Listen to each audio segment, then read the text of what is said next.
y vengo a presentaros mi tapa, que consiste en un canelón de berenjena relleno de sobrasada de tomate y verduras. Los ingredientes que vamos a utilizar, por una parte, son las verduras y los frutos secos, que son una berenjena, pimiento, boniato, naranja, tomates, setas y piñones. Por otro lado, las especias, que tenemos el laurel, la sal, el azúcar, la pimienta negra, la nuez moscada, la albahaca y el tomillo. Y por otro lado, la margarina, la harina de trigo, agua, un poco de leche de soja, aceite de oliva y vinagre de vino blanco. Y ahora os voy a enseñar cómo se hace mi tapa.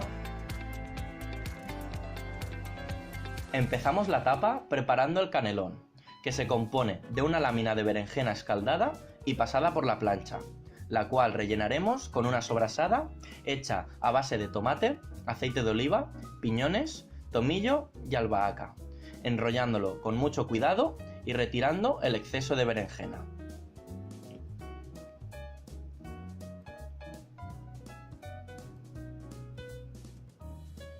Para el emplatado, comenzaremos poniendo una base de bechamel, hecha con leche de soja, rouge y setas salteadas, sobre la cual posaremos el canelón, y encima de este salsaremos con una crema de boniato, hecha a partir de su propia agua de cocción. Para darle el toque dulce, pondremos unos puntos de mermelada de pimiento rojo.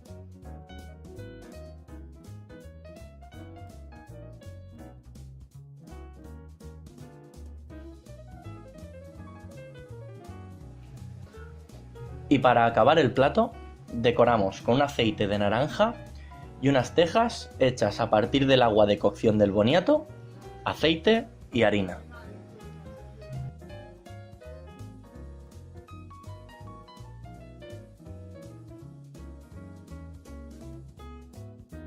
Espero que les guste mi tapa.